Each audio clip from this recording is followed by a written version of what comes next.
எஸ்ஐஆருக்கு எப்படி form download பண்ணணும், எப்படி ஃபில் பண்ணணும் அப்படின்றத பற்றிலாம் பல பேர் வீடியோ போட்டுட்டீங்க. அதுக்காக மிகப்பெரிய நன்றி.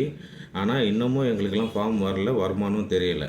ஏன்னா அட்ரஸ் மாறி இருக்கும். சரி, அதெல்லாம் சரி பண்ணிக்கலாம்னு வச்சுங்க. ஆனால் நீங்கள் கேட்குற அந்த ஆவணங்கள் இருக்குல்ல, 1987 ஜூனுக்கு முன்னாடி பிறந்தவங்களுக்கு என்ன நீங்கள் ஆவணம் கேட்குறீங்களோ, அதே ஆவணம் தான் கிட்டத்தட்ட இன்றைக்கி நியூ ஓட்டர்ஸாக வரப்போகிறவங்களுக்கும் தேவைப்படும். ஏன்னா இந்த நியூ ஓட்டர்ஸுக்கு அப்பாவோ அம்மாவோ இருக்க போகிறது அந்த 1987க்கு முன்னாடி பிறந்தவங்க தான்.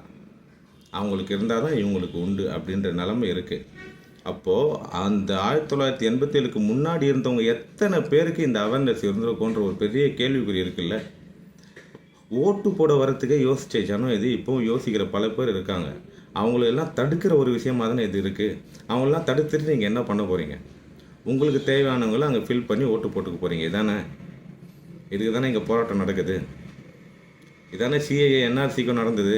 அது தானே வேறு ஒரு ஃபார்மெட்டில் இங்கே கொண்டு வந்து திணிக்க பார்க்குறீங்க. நல்லா தெரியுதுல்ல. சிஏஏ என்ஆர்சிக்கு நடந்தப்போ ஆளுங்கட்சியோட ஆதரவு இல்லாமல் நடந்தது. ஆனால் இன்றைக்கி அப்படி இல்லை. பவரில் இருக்க கட்சியே வந்து உங்களை எதிர்க்குது. அப்படின்னும்போது இன்னும் இங்கே இருக்க இளைஞர் படை மிகப்பெரிய அளவில், அதுவும் மிகப்பெரிய இளைஞர் படையை வச்சுருக்கக்கூடிய தாவேகா போன்ற கட்சிகளும் இந்த போராட்டத்தில் களத்தில் இருக்கும்போது நீங்கள் பெரிய இஷ்யூ ஃபேஸ் பண்ண வேண்டிய இடத்துல இருக்கீங்க. பிஜேபி கவர்மெண்ட்டு ஏன் நான் எலெக்ஷன் போர்டுன்னு சொல்லலைன்னா, உங்கள் ஆளுங்க தான் இருக்காங்கன்றது வெளிப்படையாக தெரியுது. அப்போ நியாயமாக நடக்கணும். ஒரு ஜனநாயகத்தை படுகொலை செய்கிற ஒரு விஷயம் இங்கே நடக்குது. அதை ஒரு நாளும் தமிழ்நாடு வரவேற்காது, ஏற்காது. அதை எதிர்க்கிற இடத்துல இருக்கும். இதை ஸ்ட்ராங்காக பதிவு பண்ணிக்கிறோம். சரி, நீங்கள் சொல்கிற ரூலை ஃபாலோ பண்ணி அந்த ஃபார்மை ஃபில் பண்ணி எங்களுக்கான ஓட்டுக்கு நாங்கள் எல்லாத்தையும் எவிடன்ஸ்லாம் கொடுத்து எங்கள் ஓட்டை ரெடி பண்ணிக்கிறோன்னு வச்சுக்கோங்க. நாலேஜ் ஓரளவுக்கு இருக்கவங்க, நாலேஜ் இல்லாதவங்க, வயசானவங்க என்ன பண்ணுவாங்கன்னு ஒரு கேள்வி இருக்குல்ல. அதுக்கு உங்கள்கிட்ட இந்த கேள்வி கேட்டால் நீங்கள் என்ன பதில் சொல்கிறீங்க? நாங்கள் பிஎல்ஓஸ் வச்சுருக்கோம், ஸ்கூல் டீச்சர்ஸ் எக்ஸ்ட்ரா வச்சுருக்கோம், இதெல்லாம் சொல்லுவீங்கல்ல.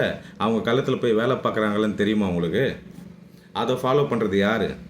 நான் ஒரு விஷயம் சொல்கிறேன் உங்களுக்கு. குறிப்பாக சண்டேஸில் நீங்கள் வேலைக்கு வைக்கிறீங்கல்ல, அவங்க என்ன பண்ணுறாங்க தெரியுமா உங்களுக்கு? நேரடியாக அந்த பர்டிகுலர் ஓட்டர்ஸ் வீட்டுக்கெலாம் போய் பார்க்குறதே இல்லை, தேடுறதும் இல்லை. சண்டேயில் நாங்கள் எதுக்கு வேலை பார்க்கணும் அப்படின்னு அவங்க பக்கத்தில் அக்கத்தில் இருக்கவங்ககிட்ட போயிட்டு அவங்க கூட நின்று ஃபோட்டோ எடுத்துக்கிட்டு நாங்கள் போய் மீட் பண்ணிட்டோம் உங்களுக்கு வாட்ஸ்அப்பில் அனுப்புகிறீங்க. அதை கூட செக் பண்ணாமல் நீங்கள் ஓகே பண்ணுறீங்க. இதெல்லாம் நடக்குது. முதல்ல உங்களை சரி பண்ணிக்கிங்க, அதுக்கப்புறம் ஓட்டர்ஸை சரி பாருங்கள். அது ரொம்ப முக்கியம்.